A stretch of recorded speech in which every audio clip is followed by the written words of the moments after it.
So for this week's fun guitar exercise, I thought I'd come up with something that's a little bit more fun and musical. It's going to help you with your pull-offs and your hammer-ons, and it's going to help you with understanding some scalar type of stuff on one string. So what we're going to do is just start off.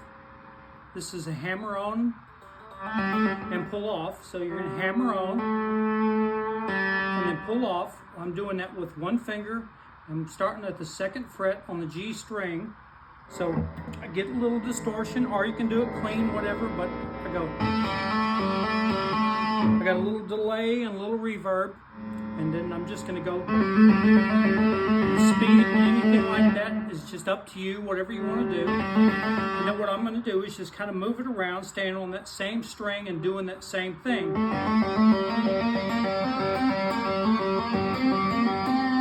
So right there, I'm just going from the 2nd fret and the 3rd fret and the 5th fret, but you can add in the other ones too. If you want to add in that 4th, go ahead.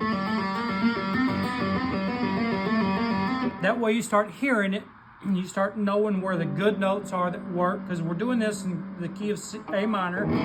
So I'm going to go here and then I'll mess around there. 5th fret, 7th fret, 8th fret, 10th fret, 12th fret. I can go all the way up to the 14th fret, which is an octave, but just kind of stay around in here and just. And then what we're going to do is just string skip. So I'm not picking anything there. I'm just. And then I'm going to go up to the D string and do the same thing.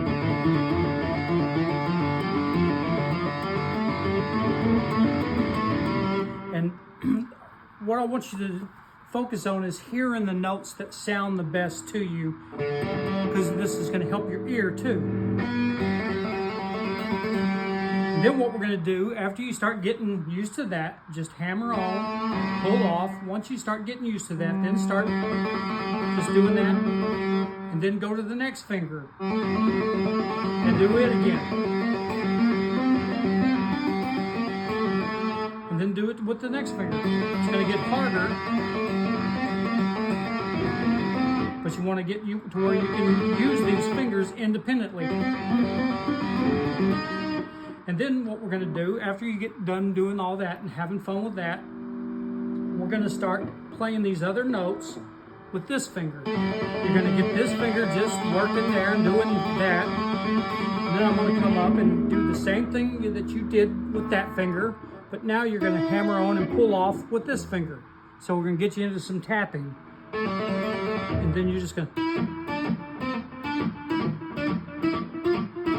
And you want to make that ring out. And so that way you can try to work on getting that clean. So once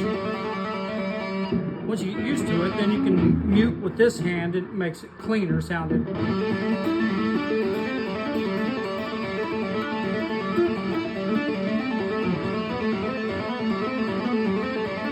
Well, I'm not really muting with that hand, am I?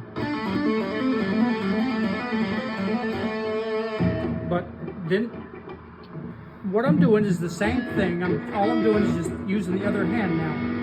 So you're. But instead, I'm going to keep that A note ringing out there.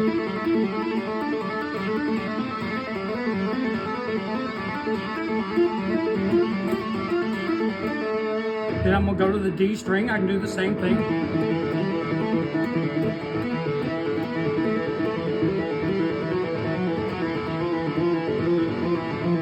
Go up to the A string if I want to.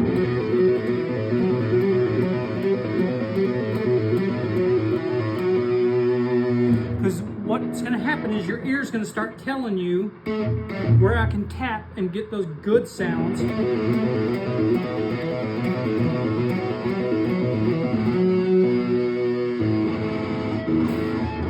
So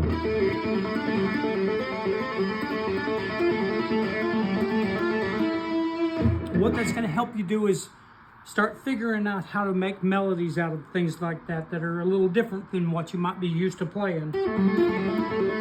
Because you want to remember that don't let this be a trick or a gimmick to you. You want to make music. That's your whole goal, is to get to where you can make music. Whenever Eddie Van Halen came up with this, it wasn't a trick to him. It was part of his playing, and it wasn't a gimmick. Everybody turned it into a gimmick afterwards, but some people got it and made music out of it. And that's what you want to do, is get to where you can make music. So use that fun little exercise, and that's going to help you get some independence with your fingers and with your finger, and help you start figuring out just by hearing where good notes are. Because I don't want you to be thinking of the scales or anything like that when you work on this. I just want you to find the good notes, and because even the off notes like that can sound pretty cool as long as you resolve it to a good note. Then there's really no such thing as bad note. But if I finished it on that, now that doesn't sound right. It sounds like it needs to go somewhere, and that's where it needs to go to sound complete. So just work on that and go real slow, and remember to have fun along the way. See you next time.